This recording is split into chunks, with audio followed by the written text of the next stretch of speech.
Israel. Today, its very existence is a miracle.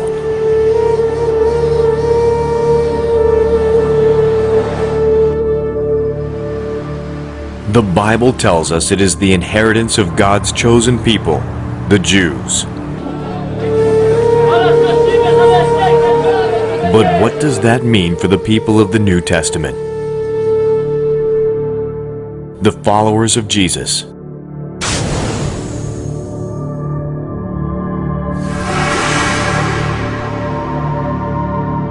Does Israel have a right to exist? And if so, why should we care?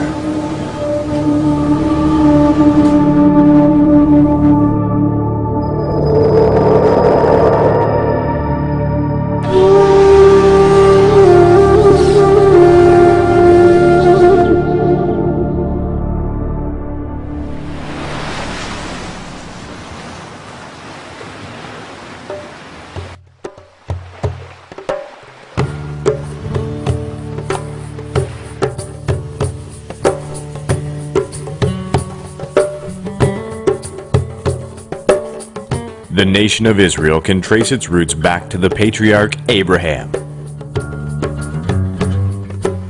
a man chosen by God to be the father of many nations, whose children would be like the stars of the sky.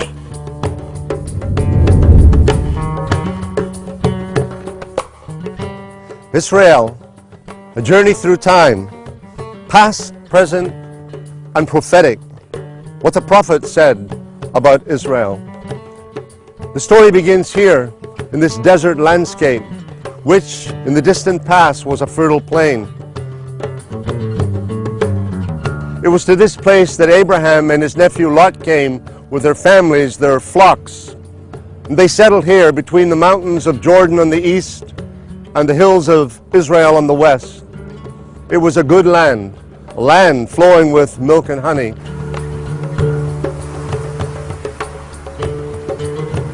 But who was Abraham? And why is he considered the father of Judaism, Christianity, and Islam?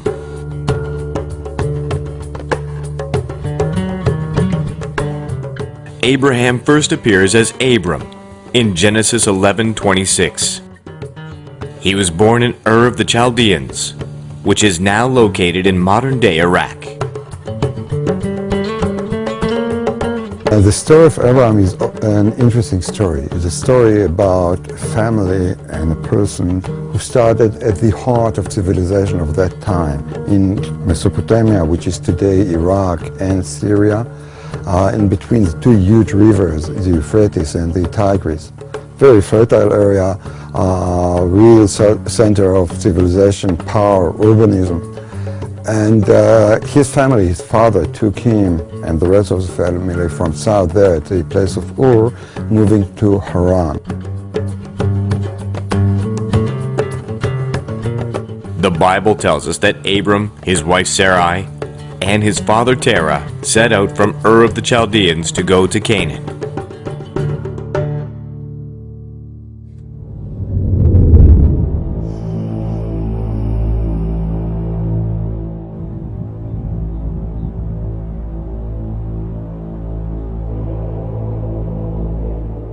Canaan means lowland.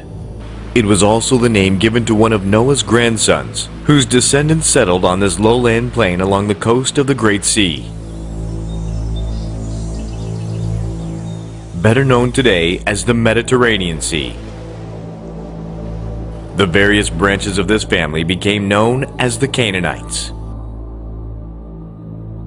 The book of Genesis tells us in chapter 10 that the Canaanites lived in the land between Sidon and Gaza. Today, 4,000 years later, these places still exist.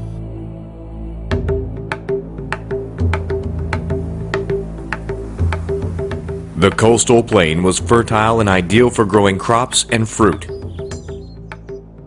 It also had strategic importance as a land bridge between three continents: Africa, Asia, and Europe. Canaan was the place where the armies of Egypt often clashed with empires of the East, among them the Babylonians and Persians, each empire trying to achieve military and commercial advantage over the other. Whoever controlled this narrow corridor between the mountains and the Great Sea also controlled many of the trade routes between east and west. And so the narrow strip of the Holy Land is the only place that people could go through to come from one center of civilization to another one. And hence this area become very much involved in all what happened in the ancient world. In Roman times, this coastal plain was known as the Via Maris, the Way of the Sea. No empire with dreams of expansion could ignore the importance of Canaan, or Israel as it was later called. Abraham was to be the father of many nations, but God called him to be the father of one nation in particular, Israel.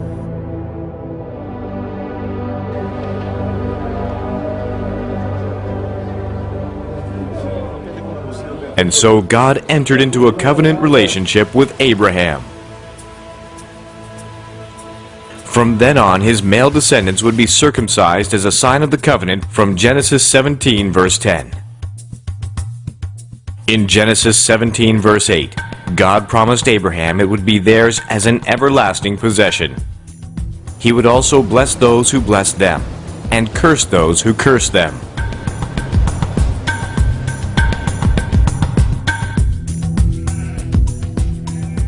While Abraham and his nephew Lot prospered on the fertile plains of Canaan, they also ran the risk of being contaminated by Canaanite practices, which God looked upon as sinful abominations. Most people have heard the words Sodom and Gomorrah, but many people do not know what the words mean. They're names of cities found in the Bible in the Old Testament. They were cities that were here at one time in the distant past. 5 major cities of the plain, just south of the Salt Sea, or today it's known as the Dead Sea. They were thriving cities here in the land of Israel. But they were full of wickedness, and they were an abomination in the sight of God. The people of the land of Canaan worshipped Baal and Dagon among other false gods. Their practices of worship were sadistic rituals of unspeakable acts, including the sacrifice of children. The Lord spoke to Abraham and told him that this is the reason he was giving the land of Canaan to Abraham's descendants. In all the land of Canaan, 2 cities stood out among the rest as being the most evil and wicked: Sodom and Gomorrah. In Genesis 18, the Lord tells Abraham that the outcry is too great and sends 2 angels to destroy the cities. And he sent them to warn Abram and Lot of the destruction that was to come. Look at this landscape today. At one time, a fertile plain with fresh water running, flocks, herds grazing here. And then the judgment of God fell. The Bible says that fire and brimstone rained down from heaven on what had been a fertile plain. At one time people lived here, they thrived here, but in their lifestyle they disobeyed God. He saw the wickedness of these cities, he judged them, and they are no more. What was a fertile landscape, a place of laughter, has become instead a barren wilderness. Sodom, Gomorrah, synonyms for wickedness and the judgment of a righteous God.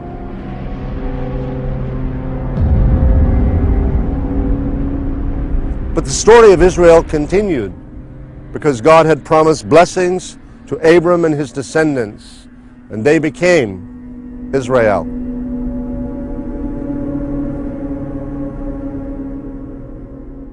God had promised Abraham that his descendants would be as uncountable as the stars in the sky.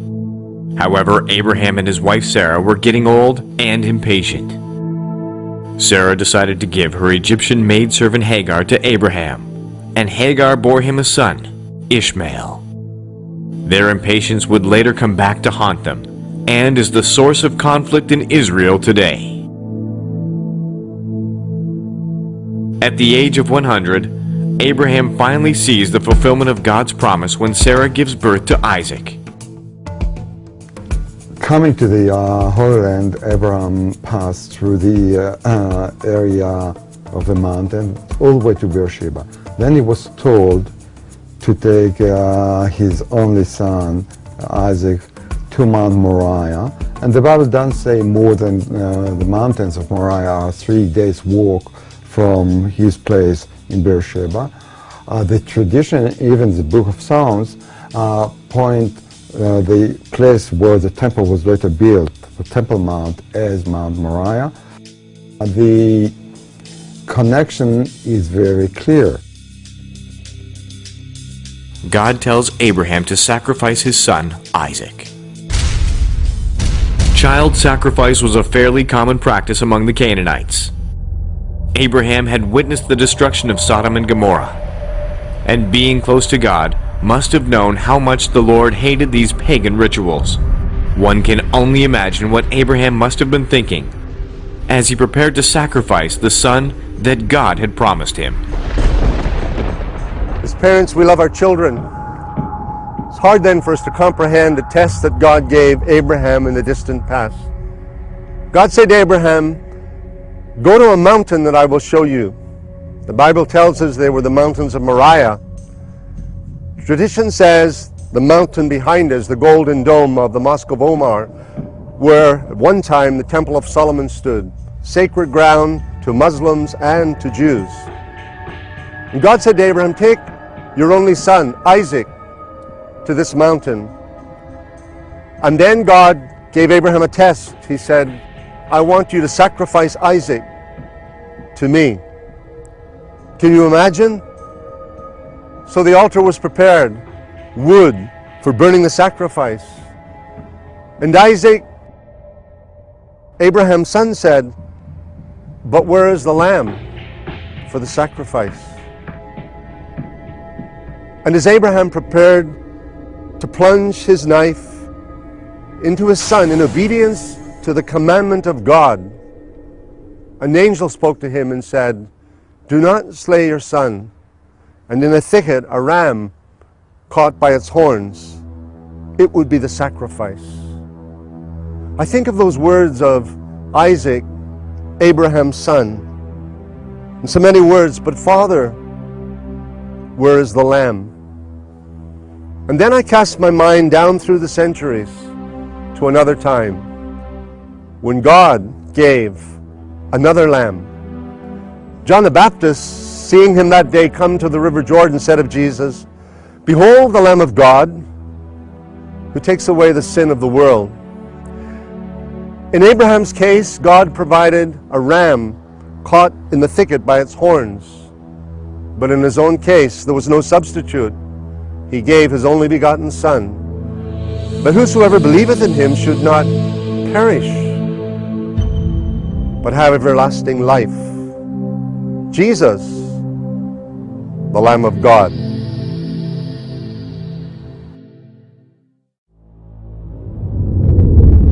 While two major faiths now lay claim to the sacred ground of what is known as the Temple Mount, it is important to realize that one is relatively new compared to the other.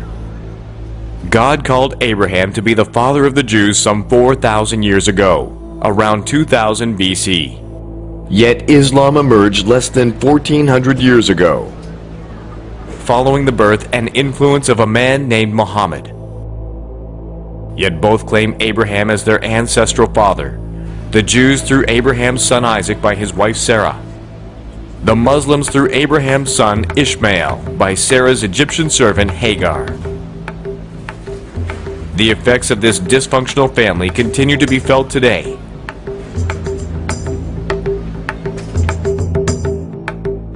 The Bible teaches that God's covenant promises to Abraham were to be extended down through Isaac and his son Jacob.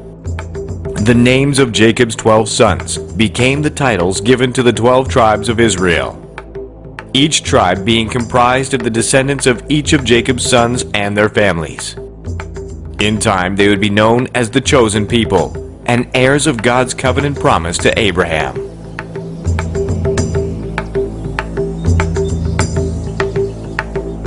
He is the Lord our God. His judgments are in all the earth. He remembers his covenant forever, the word he commanded for 1,000 generations, the covenant he made with Abraham, the oath he swore to Isaac.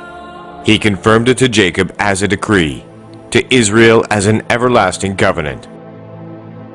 To you I will give the land of Canaan as the portion you will inherit. I'm always amazed when I'm in Israel, wherever I walk. I'm surrounded by the voices of history. Every meter of ground has some historic significance. Here, I'm standing on a place where in the 6th to 8th centuries before Christ, the kings of Judea had their palaces. We're overlooking the modern and ancient road from Bethlehem to Jerusalem. Jerusalem that way with its Temple Mount, and Bethlehem to the south.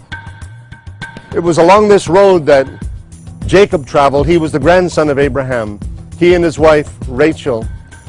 And as they approached Ephrat, or Bethlehem as it is known today, she gave birth to her second son. His name was Benjamin. She had wanted to call him Benoni, which meant the son of my sorrow. She was dying even as she gave birth, but Jacob said, no, we'll call him Benjamin, which means the son of my right hand. So Rachel died on the road to Bethlehem, this road behind me, just a little ways to the south. Jacob placed up a pillar over her grave, and the scripture says in Genesis 35 that the pillar is there to this very day. In fact, it is there to this day in the 21st century. One more milestone in the journey of the people of Israel.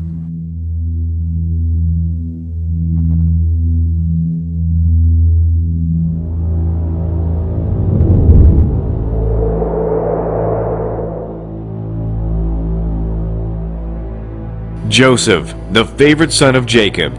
His story has fascinated the world for thousands of years. The son of Israel, betrayed by his brothers, sold into slavery, he is taken to Egypt, where he eventually rises from the depths of prison to become ruler under Pharaoh. Famine in the land of Canaan eventually forces Jacob and his sons to move to Egypt, where Joseph can take care of them. The Bible then enters a period of silence for 400 years.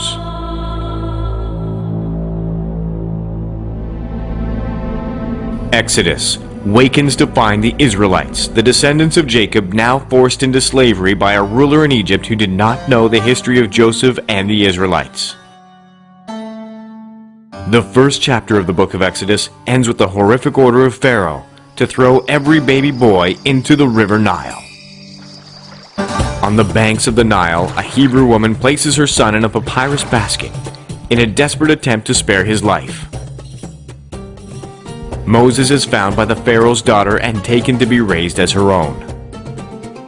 Moses was born as a Hebrew, but raised as a prince of Egypt.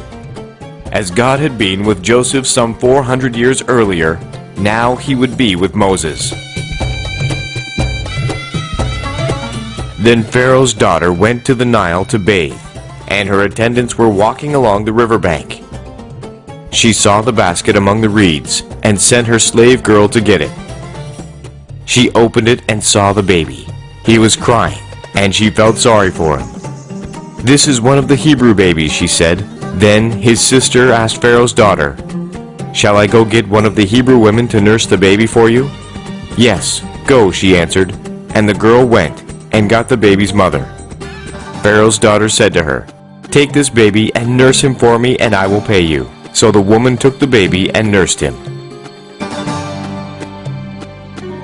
Raised as a prince of Egypt's royal household, Moses learned the ways of the Egyptians, but he remained a Hebrew at heart. One fateful day, he found an Egyptian mistreating a Hebrew slave. Moses intervened and, in an impulsive act, killed the Egyptian. Fleeing for his life, Moses spends 40 years in Midian, where he married his wife Zipporah, and he would learn the ways of a desert shepherd and nomad. But he would do so under the watchful eye of the God of all creation and of Israel.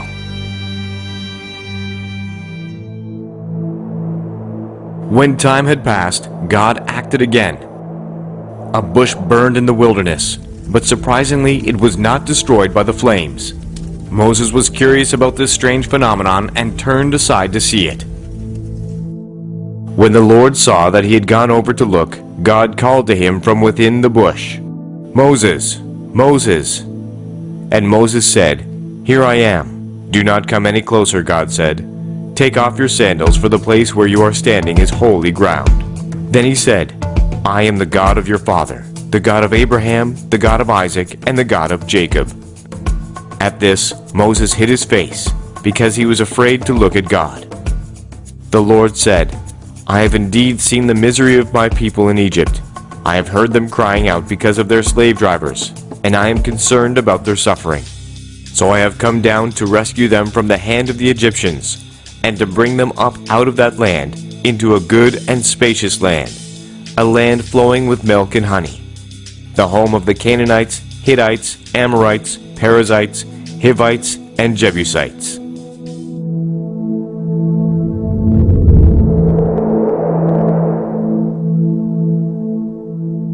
God had heard the cries of his chosen ones as they labored in the slime pits of Egypt, and Moses' appointed time had come for them to be delivered out of bondage. Moses would be the instrument of that deliverance, but not before the 10 plagues had humbled Pharaoh's heart and forced him to respond to Moses' demand. "Thus says the Lord of Israel, let my people go." The 10th and final plague was the most costly of all for the Egyptians, for it claimed the firstborn of all living things, including the firstborn of Pharaoh.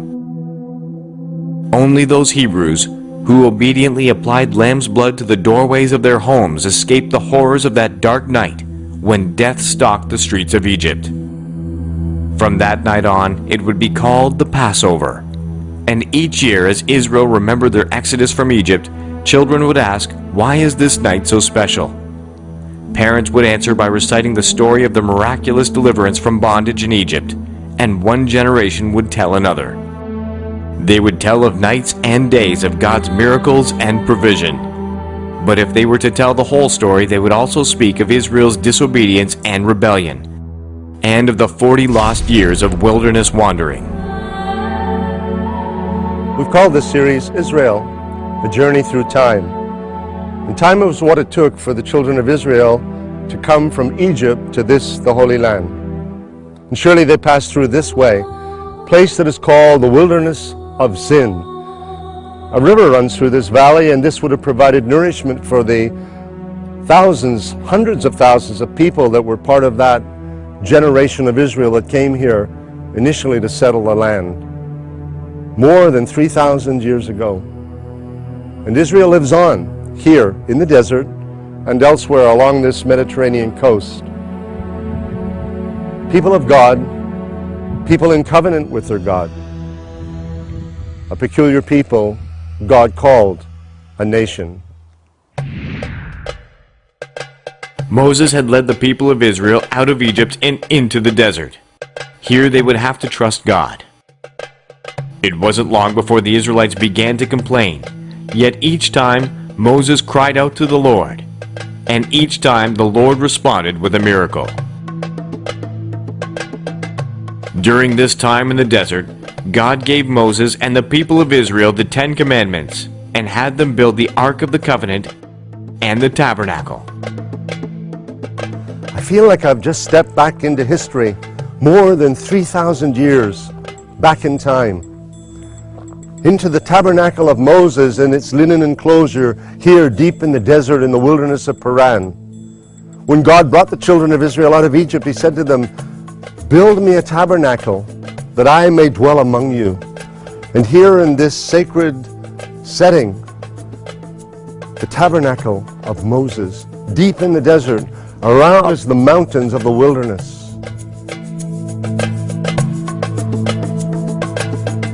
God gave specific instructions recorded in the book of Exodus of the linen enclosure that should surround the tabernacle, with the tribes all around in their specific positions relative to the tabernacle, and then the coverings of badger skins, goat hair, and then the high priest once a year on Yom Kippur, the Day of Atonement, he alone entering the most holy place, sprinkling blood before the mercy seat at the Ark of the Covenant, making atonement for the sins of the children of Israel, keeping the relationship with God righteous through the sacrifice of animals as God required. Here Israel communed with their God, and here the God of Israel was at the very center of his people as they moved from place to place through the wilderness, moving from Egypt, a place of bondage, toward the promised land, the place flowing with milk and honey.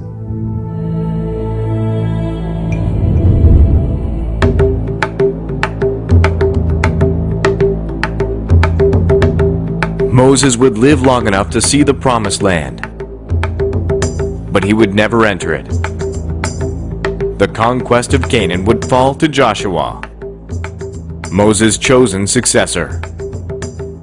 It would be under his leadership that the army of Israel would subdue the Canaanite tribes and claim the land as their God-given inheritance.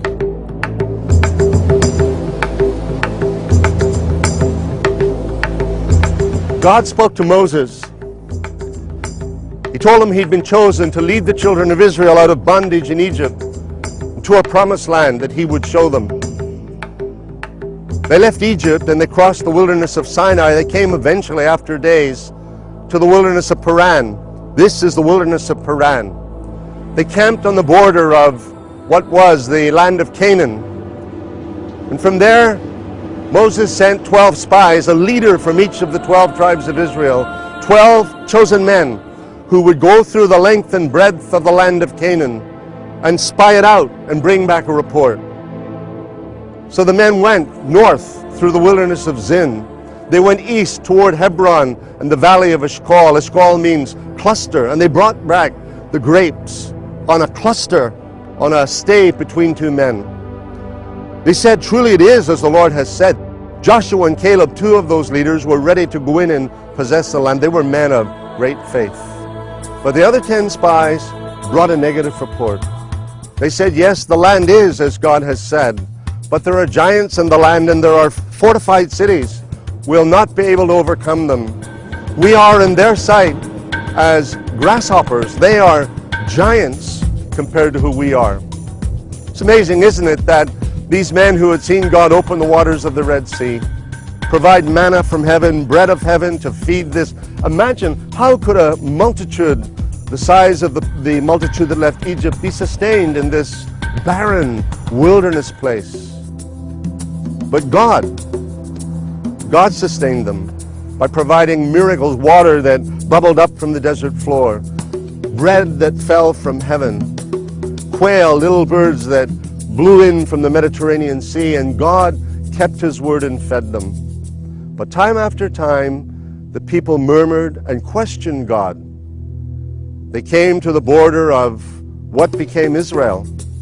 And because they rebelled against God, they were turned back into the desert for more than 40 years. And God kept them there until that first generation, all those aged 20 and older, had died in the wilderness.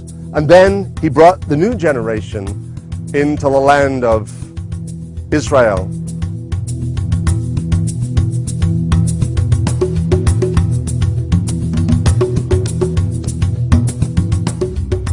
After 40 years of wandering in the desert, the Israelites were finally ready to take the promised land. Under the leadership of Joshua, Jericho was the first to fall. The 12 tribes of Israel eventually took the land God promised and divided it among the tribes.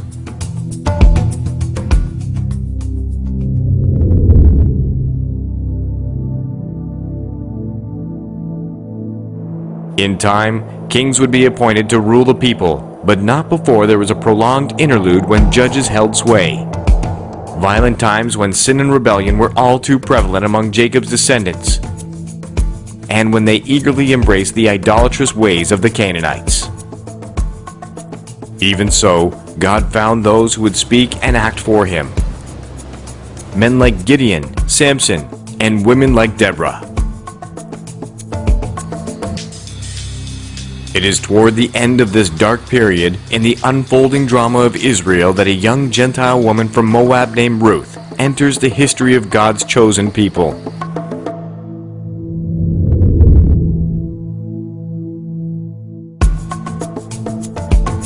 Having married the son of a widow from Bethlehem named Naomi, Ruth suddenly finds herself widowed as well.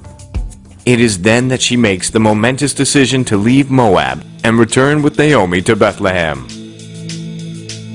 But Ruth replied, "Don't urge me to leave you or to turn back from you. Where you go, I will go, and where you stay, I will stay. Your people will be my people, and your God, my God." Ruth could not have known then that by her decision to honor Naomi and to be a blessing to Israel, she would be among the first to reap God's promise to Abraham. Ruth's blessing came in the form of remarriage to a relative of Naomi, a wealthy landowner in Bethlehem named Boaz. Their union would produce a grandson named David, who would become God's chosen king of Israel. More importantly, it would be from among Ruth and Boaz's descendants that the long-awaited Messiah would arise, the one the prophet said was to come.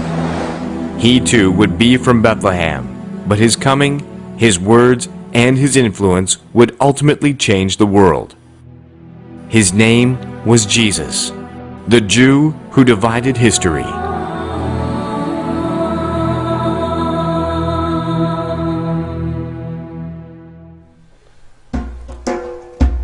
In the distance, the mountains of Moab, which is the setting for the story of Naomi and Ruth, told in the book of Ruth in the Old Testament. Below those mountains, the Salt Sea, or the Dead Sea as people call it today. But just below me here, springs of fresh water, a new phenomenon that has occurred in recent years, but it is really the fulfillment of a prophecy that Isaiah gave in the distant past. It's recorded in Isaiah 35. The prophet writes, "The wilderness and the wasteland shall be glad for them, and the desert shall rejoice and blossom as the rose. For waters shall burst forth in the wilderness, and streams in the desert. The parched ground shall become a pool, and the thirsty land springs of water. In the habitation of jackals where each lay," meaning where jackals once lay by the shores of a dead sea. "Now there shall be grass with reeds and rushes, birds splashing in the waters, finding nourishment in the wilderness, where you will not find them in the Dead Sea, for nothing can live in the Dead Sea. But here, by these fresh water pools, creation sings. Creation is alive in God's prophetic fulfillment of what the prophets have said, in the future restoration of Zion, of Israel, future glory that God said would surely, surely come.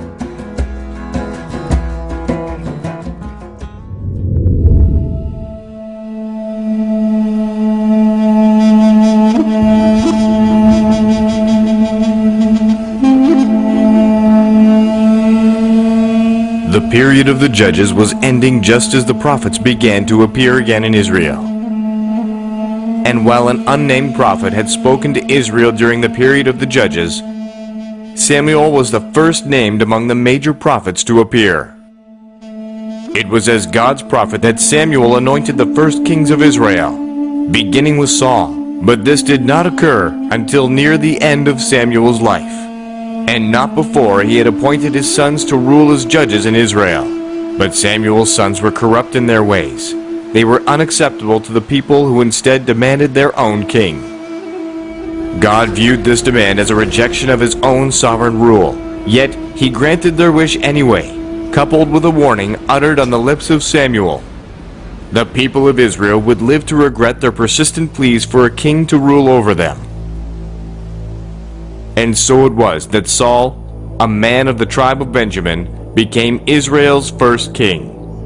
And, as God had solemnly warned, Israel lived to regret Saul's rule, which ended in bitterness, marked by defeat at the hands of the Philistines, and the untimely deaths of his 3 sons in a battle with the Philistines on the slopes of Mount Gilboa.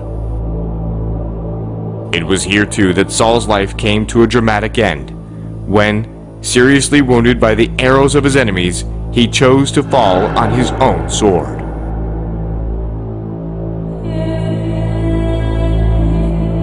In truth, God had already rejected Saul's kingship long before this dark day, for he had not always been obedient to the commands of God. As a result, God took the kingdom from him, promising to give it to another, a king of God's own choosing. David, son of Jesse, great-grandson of Ruth and Boaz, would be the new king of Israel. David, who earlier had been Saul's champion in the contest with the Philistine giant Goliath, was popular with the people of Israel, which only enraged Saul and fueled the fires of his jealousy. More than once he tried to kill David, who was forced to flee for his life to the wilderness. Throughout the long and turbulent history of Israel, men found the wilderness of Judea a place to hide, a place of refuge. When they were running from civilization, they would come here. David came here when he was running away from King Saul, from his anger. Elijah the prophet found refuge in the caves, in the wilderness of Judea. Men could run from other men. They could find refuge here, enough water to drink, enough food to sustain them. But David also found that he could not run from God.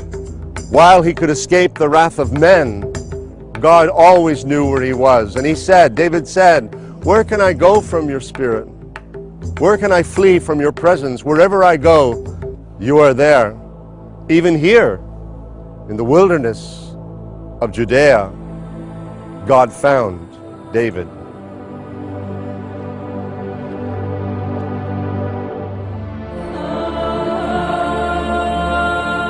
The people of Israel still look upon the reign of David as Israel's high watermark.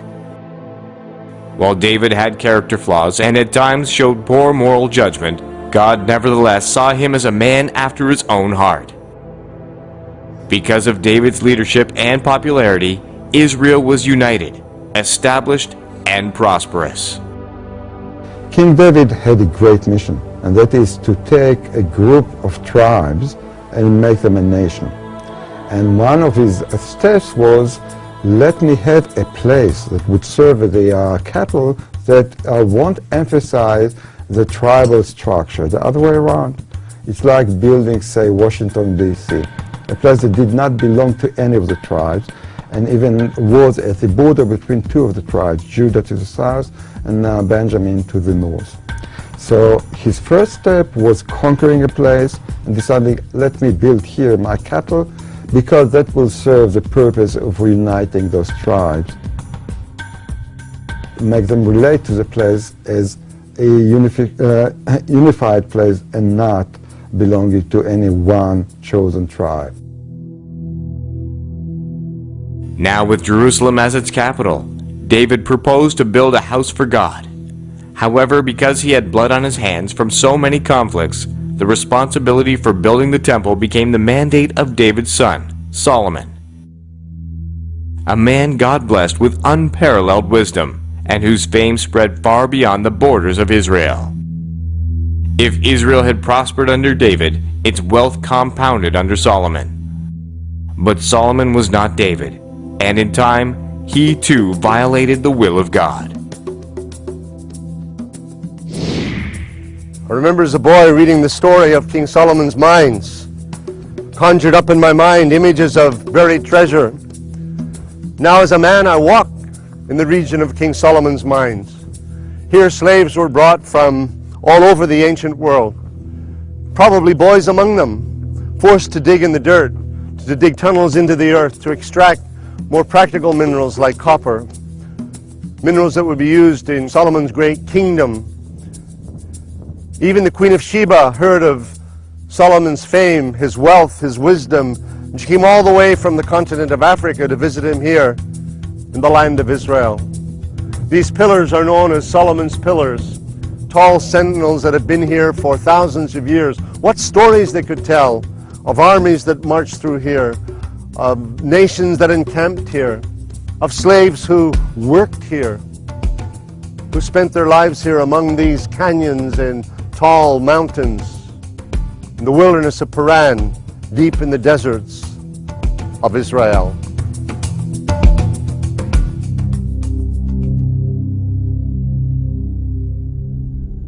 So Solomon did evil in the eyes of the Lord. He did not follow the Lord completely as David his father had done.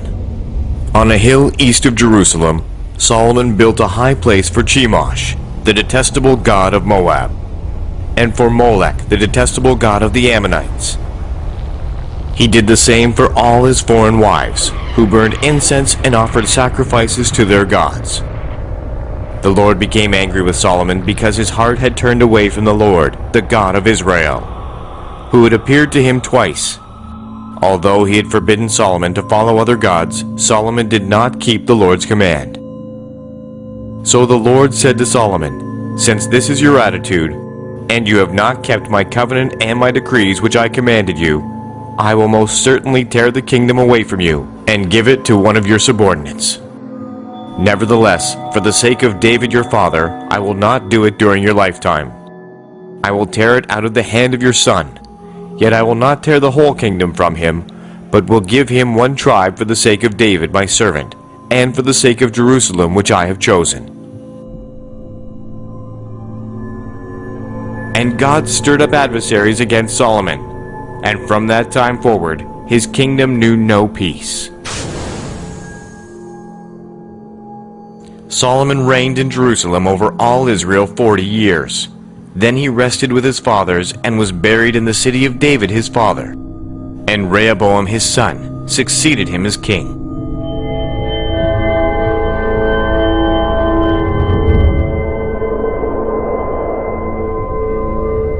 Rehoboam lacked his father's wisdom. Ignoring the advice of the older and wiser elders of Israel, he chose instead to listen to the foolish counsel of his peers, with the result that had been the united kingdom under David and Solomon was now divided. From then on there would be two kingdoms, one consisting of 10 tribes known as Israel, who possessed the northern half of the country, and 2 tribes, Judah and Benjamin, who remained in the south, in the vicinity of Jerusalem.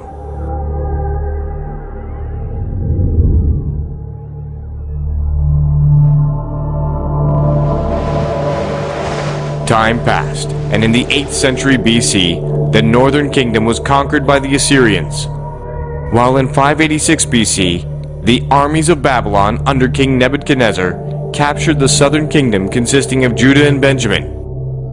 In the process, the Babylonians also destroyed Jerusalem and the temple Solomon had built on Mount Moriah, better known today as the Temple Mount. This brought to an end Israel's most glorious days.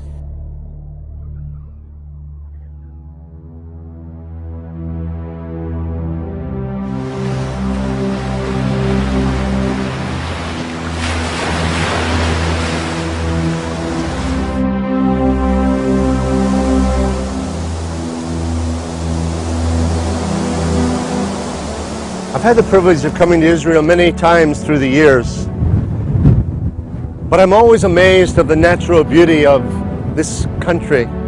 Small in size, but the contrasts are remarkable. One minute you can be in the desert and the next minute in the green hills of Galilee. One moment by the Dead Sea where no natural life forms exist, and then in the Sea of Galilee, which is teeming with fish. And on this day, along the shores of the Dead Sea, and just above the oasis of En-Gedi, again, the natural landscape, it's as if God every day takes out his paintbrush and he paints a new scene of beauty in this land that he called his own. This is a desert place, but it was in biblical times a place of refuge. David found refuge here from the anger of King Saul. He and his men hid in the caves just above me here at En-Gedi. It's the psalmist who said, "As the deer pants for the water, so my soul longs after you, O God." You can understand the psalmist writing those words in this place. Where water is scarce, there is the Dead Sea, but it's not drinkable. It's the salt sea. But in these caverns, in these canyons, waterfalls flow. There is fresh water and the animals go to drink. Here, David and many others have found refuge down throughout biblical history. This is the land of God. Its name is Israel.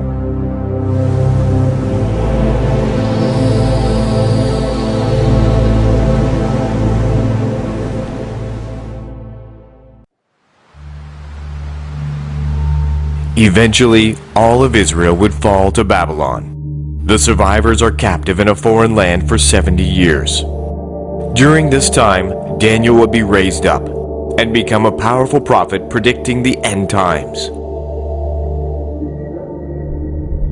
Israel never again soared to the heights of national pride and influence reached under David and Solomon. In all this time, however, God was never short of a faithful remnant in Israel, much less prophets who spoke to the nation in his name. But then, one day, even the voices of the prophets fell silent. Israel, the land, and the people would struggle to exist. After this, the Bible remained silent for nearly 400 years. Until the strange appearance of a star in the sky, noticed by wise men from the east.